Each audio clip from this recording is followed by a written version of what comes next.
Hey guys, I am Ibigandscary. I'm bringing you another StarCraft 2 replay, this time featuring Shadowslayer in the top right corner playing our red Protoss, and in the bottom left we have DarrenC, our blue Protoss. It is a PvP, and it's gonna be fun. It's gonna be fun. We're on Daybreak, and this is actually off of the GameFAQS tourney currently going on, hosted by Bone Carlos. Darren, I want to say, is in Masters, and Shadowslayer is in Diamond. I believe that is accurate. But you know what? Better than top half. They're very good. And this is the winners bracket, which means we're not on Ohana, we're on the other maps. So they've definitely knocked out somebody to be here. So they're good, and I'm sure both of the players are going to be given a run for the money. And even if there is a league deficit one way or another, it's not like they can't pull out a win, because that's one of the cool things about StarCraft. Just because you're technically better than the other one doesn't mean you can't get a bad read or a build order loss, and so that makes this game awesome. Daybreak is a nice map. It's been around for quite a while. This is actually one of the, I think, the MLG style map with the supply depot on the bottom there, and you've got a nice, easily defended natural with a very large choke right here. The real choke's over by the destructible debris, but then you have a pathway up to the north side, which is kind of a supplemental pathway that somebody else can use to poke in. You might ask why I'm spending so much time on the map. It's because the first couple minutes in a PvP is very boring unless somebody throws down a pylon somewhere on the mini-map, and you have this guy kind of taking a backwards route, double checking to make sure that a pylon's not thrown down with two gateways for some sort of proxy gate harass. And then you also have the first gateway being built for Darren, and with that first gas, the exact same thing happening for Shadowslayer. In fact, you can look at the timing, 50, 53, so off by like 2 seconds. Not a big deal at all. I think Darren is a little bit ahead on gas too.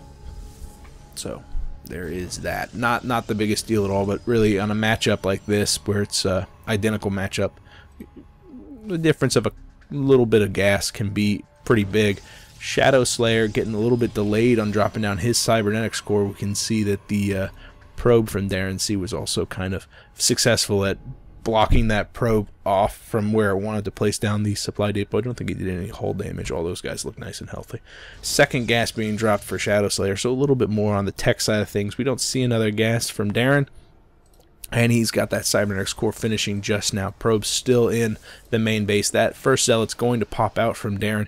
Probably not going to be able to take down this probe. It's very difficult for a zealot to do that, as long as the control of the probe is top drawer. If it's just constantly moving, that zealot's not going to be able to counter it, but it doesn't look like it's going to move at all. It just goes down. A bit of a loss.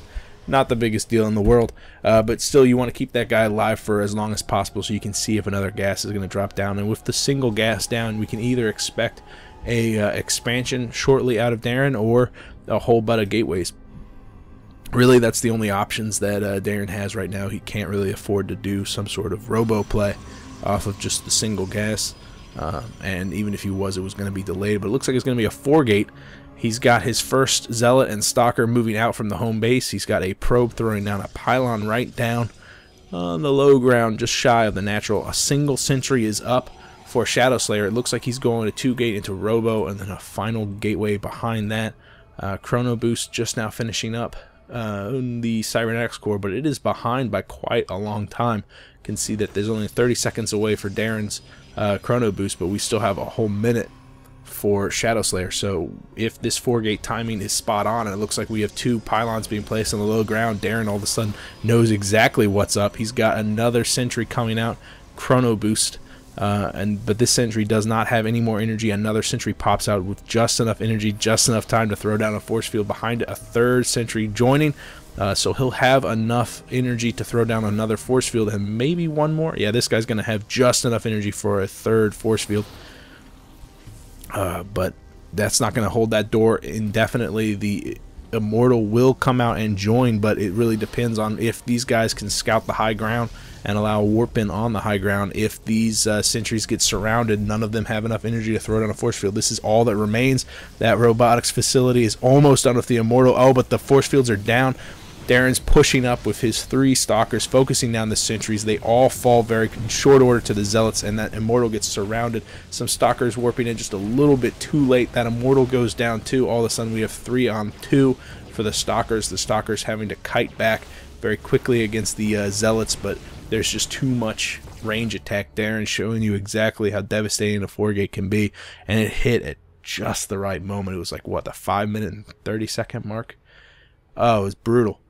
Absolutely brutal. That build has been around for forever, and it is so successful. And you could also point out that doesn't really matter how successful that push was. Darren was grabbing a Nexus behind it, so even if this was completely shut down and all he succeeded in doing was pushing up and taking out all those sentries, he'd know that the natural would be delayed, as Shadowslayer would be kind of hesitant to push out from his home base because he knew that that was out there. And look at all that money saved up for Shadowslayer. Very bad sign. Hey, that's it for me, guys. If you have a replay you want me to cast, you could PM me here or on Reddit. I would recommend going on to the next series, and by series I mean game in this series. I'll see ya. Bye.